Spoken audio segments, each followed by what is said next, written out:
অসীমের মাস্টার্স শেষ হয়েছে, তোড়জোড় করে মেয়ে দেখা হয়েছে, অসীমের মন মতো একটা মেয়েও পায়নি।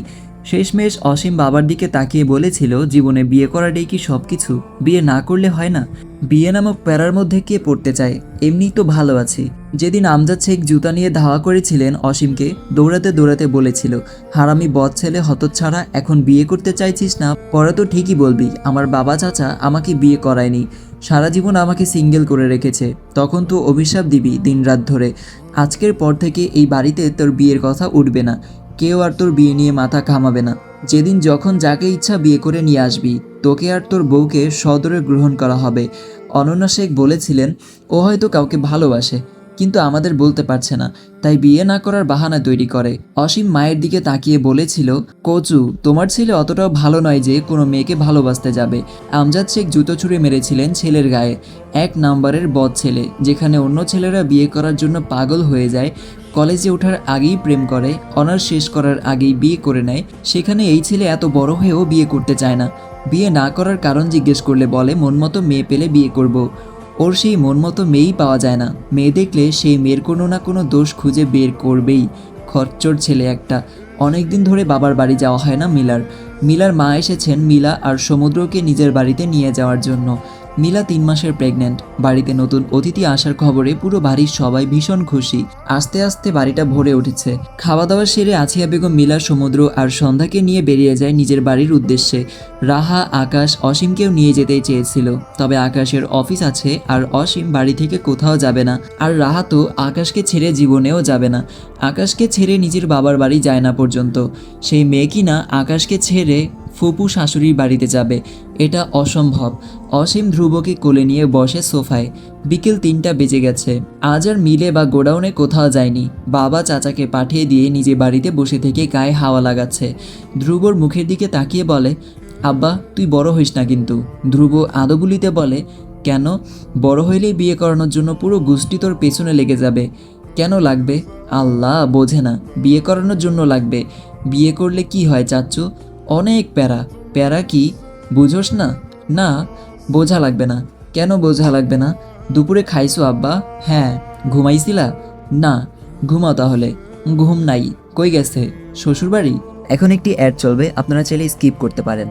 ওয়ানেক্স হচ্ছে সবচেয়ে বিশ্বস্ত বুকমেকার। পিএসজি এবং সিরিয়া এই অ্যাপের অফিসিয়াল পার্টনার। এই অ্যাপে আপনি cricket, football, tennis live match দেখতে এবং তাদের স্কোর ভবিষ্যৎবাণী করে সহজেই অর্থ উপার্জন করতে পারবেন। সেই সাথে বিএমডব্লিউ গাড়ি, আইফোন, ল্যাপটপ এবং আরও অনেক নগদ পুরস্কার জেতারও সুযোগ রয়েছে। এই অ্যাপটিতে আপনি crash, crystal, under and over 21 ইত্যাদি গেম খেলে সহজে আয় করতে পারবেন। আপনি বিকাশ, নগদ, রকেট ব্যাংক, ক্রিপ্টো, পেপাল এবং অন্যান্য সহজ পদ্ধতির মাধ্যমে সহজেই আপনার জেতা টাকা তুলতে পারবেন। এখানে আপনি 24 ঘন্টা 7 দিন গ্রাহক সহায়তা পাবেন। তাই এখনই গুগলে ওয়ানেক্স সার্চ করে প্রথম ওয়েবসাইটে গিয়ে রেজিস্ট্রেশন করুন। আর হ্যাঁ, রেজিস্ট্রেশনের সময় আমার প্রোমো কোড ওয়ানমারুফ ব্যবহার করে প্রথমবার ডিপোজিটে 20,000 টাকা পর্যন্ত জেতার সুযোগ পান। শ্বশুর বাড়ি? শ্বশুর বাড়ি। শ্বশুর বাড়ি কোথায়? বনানী। ওইটা তো সমুদ্র ভাইয়ার শ্বশুর বাড়ি, ওই বাড়িতেই তো গেছে। আমি তো ভাবছি তোর শ্বশুর বাড়ি গেছে। নাই। কি নাই? শ্বশুর বাড়ি। কার শ্বশুর বাড়ি? আমার। কে বলেছে? তুমি। কবে বললাম? 1 বছর পর। 1 বছর পর তোরে কেমনে কইছি? মুখ দিয়ে। কথা বলতে বলতে তোর মাথা আউলে গেছে। 5 মিনিট চুপচাপ বসে থাক, আবার ঠিক হয়ে যাবে। ঠিক আছে। কি? মাথা। আব্বা চুপ কইরা তুই ঘুমা। নাই। কি নাই? ঘুম। আব্বা রে, মুখটা বন্ধ কর, ঘুম দৌড়াই আয়া পড়ব। বলেই ধ্রুবর মাথা নিজের কাঁধের উপর নিয়ে পিঠে হালকা করে চাপড় দিতে শুরু করে। ঘুমাচ্ছে না দেখে সোফা থেকে উঠে হাঁটতে শুরু করে। ড্রয়িং রুমে কেউ নেই। খাবার খেয়ে সব গুছিয়ে রেখে যে যার রুমে চলে গেছে। রাহার রুমে গিয়ে রুম গোছাচ্ছে। ধ্রুব সব টেনে ফেলে এলোমেলো করে ফেলেছে আজ। 10 মিনিট অতিবাহিত হওয়ার আগেই ধ্রুব ঘুমিয়ে যায়। ধ্রুবকে নিয়ে মায়ের রুমে যায়। অনন্যা শেখ বসে বসে ইসলামিক বই পড়ছিলেন। দুপুরে ঘুমানোর অভ্যাস নেই তার। ধ্রুবকে নিয়ে আসতে দেখে বইটা বন্ধ করে বেড থেকে উঠে দাঁড়ায়। অসীম ধ্রুবকে বেডে শুইয়ে দেয়, চাদর টেনে ঢেকে দিয়ে মায়ের দিকে তাকিয়ে বলে, ওকে দেখে রাখো, খাট থেকে যেন পড়ে না যায়। এক কথা আর কতবার বলবি?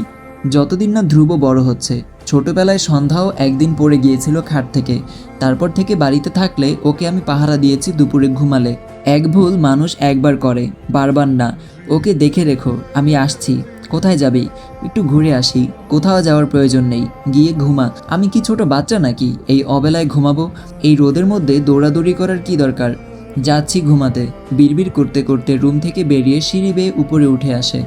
আকাশের রুম ক্রস করতেই পেছন থেকে রাহা ডেকে ওঠে, অসীম, ধ্রুব কোথায়? মায়ের কাছে ঘুমাচ্ছে ও। পেয়ারা খাবে? নিয়ে আসি তাহলে। নিয়ে আসো। ভাইয়া ঘুমিয়েছে? না, পেয়ারা নিয়ে আসছি আমি। রুমের দিকে যেতে গিয়েও আবার নিচে চলে যায়। লাঠি দিয়ে পেয়ারা পারে, কতগুলো বড়ইও পারে।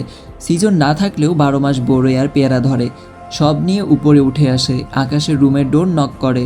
অনুমতি পেয়ে ভেতরে প্রবেশ করে। এক চোখ দিয়ে তাকিয়ে আছে, অন্য চোখ বন্ধ। 2 হাতে 6টা পেয়ারা। আকাশ ভাইয়ার দিকে তাকিয়ে বলে, এরকম এক চোখ কানা করে রেখেছিস কেন? আর বলো না ভাইয়া, বড়ই পারতে গিয়ে চোখের মধ্যে ময়লা ঢুকে গেছে, আর বের হচ্ছে না। আকাশ এগিয়ে যায় অসীমের কাছে। রাহা অসীমের হাত থেকে পেয়ারাগুলো নিয়ে রেখে দেয়। আকাশ রাহার কাছে একটা টিস্যু চায়। টিস্যু এনে দিতেই আকাশ ছোট ভাইয়ের চোখের ভেতরে থাকা শুকনো পাতার অংশটুকু বের করে নিয়ে আসে। অসীম শুকনো পাতাটুকু আঙুলের ডগায় নিয়ে বলে, এখন তো ঠিকই বের হইলি।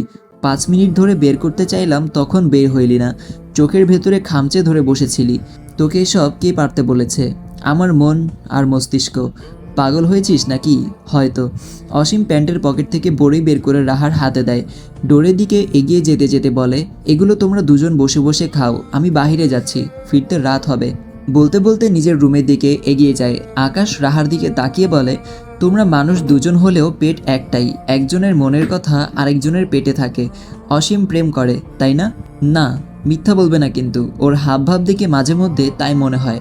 আর অসীমের সব গোপন কথা তোমাকে বলে।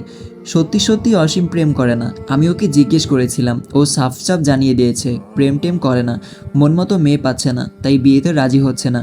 কেমন মেয়ে পছন্দ সেটাও তো বলে না।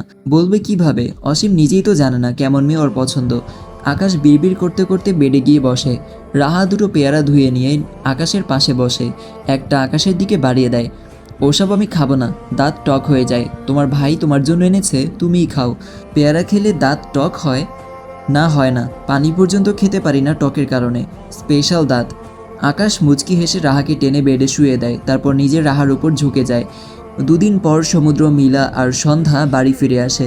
সন্ধ্যা দৌড়ে গিয়ে ভাইকে জড়িয়ে ধরে। ধ্রুব 2 দিন পর আপুকে দেখে খুশিতে লাফিয়ে ওঠে। সকলের সাথে কুশল বিনিময় করে ভেতরের আগায় সমুদ্র আর মিলা। সন্ধ্যা ভাইকে নিয়ে সোফায় বসে পড়ে। রাতে সকলেই বসে আছে সোফায়, শুধু অসীম বাদে।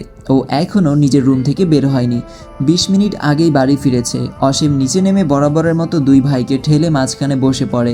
ছোটবেলার অভ্যাসটা এখনও রয়ে গেছে 2 ভাইয়ের মাঝখানে বসা। আদৌ এই ছেলে জীবনে বড় হবে কিনা আল্লাহ তাআলা ভালো জানেন। আমজাদ শেখ অসীমের দিকে তাকিয়ে বলে, আমরা আগামীকাল মেয়ে দেখতে যাব মিরপুর। অসীম নাকমুখ কুঁচকে তাকায় বাবার দিকে। সরু চোখে কিছু সময় তাকিয়ে থেকে বলে, তুমি না বলেছিলে আমার বিয়ে নিয়ে মাথা ঘামাবে না? সেদিনের পর থেকে আমার বিয়ে নিয়ে এই বাড়িতে কথা হবে না। তাহলে আজকে আবার মেয়ে দেখতে যেতে চাইছো কেন? আমার বাপেরে বিয়ে করামু এর জন্য। তোমার বাপ না মইরা গেছে, তাও যখন আমি ছোট ছিলাম তখন। আমার ছোট বাপেরেই বিয়ে করামু। করব না বিয়ে, একদম জেদ করবি না। আর এবারের মেয়ে তোর পছন্দ হবে আমি নিশ্চিত। মেয়েকে তুমি দেখেছো? তুইও দেখেছিস, আমিও দেখেছি। হ্যাঁ।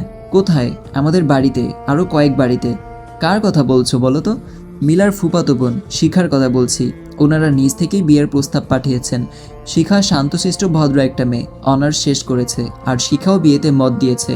এখন তুই রাজি হলেই কথা আগাবো।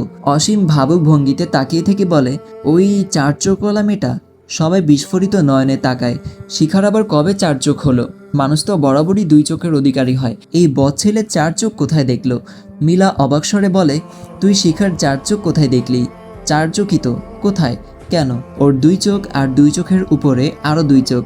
অসীমের কথা শুনে মিলা ফিক করে হেসে ওঠে। ওর চোখে একটু পাওয়ার আছে, তাই চশমা পরে। এই কারণে তুই ওকে 4 চোখওয়ালা বলবি? 4 চোখওয়ালিকে 4 চোখওয়ালি বলবো না? আমজাদ শেখ রেগে সোফার কুশল ছিঁড়ে ছুঁড়ে মারে অসীমের মুখে। দাঁতে দাঁত চেপে বলে, সব মেয়ের মধ্যে তোর দোষ খুঁজে বের করতেই হবে। বদ ছেলে একটা, মেরে দাঁত ফেলে দেব তোর। আকাশ অসীমের দিকে তাকিয়ে বলে, শিখা ভালো মেয়ে, আমাদের বাড়িতে ছোটবেলা থেকে অনেকবার এসেছে। তুই ছোট থেকে ওকে চিনিস এবং জানিস, এখানে আপত্তি করার কি আছে? অসীম আকাশের দিক থেকে চোখ সরিয়ে বড় ভাইয়ের দিকে তাকায়। সমুদ্রের কানের কাছে মুখ নিয়ে ফিসফিস করে বলে, আসসালামু আলাইকুম এভরিওয়ান। পরবর্তী পর্ব আপলোড হয়ে গেছে, এক্ষুনি দেখে আসুন।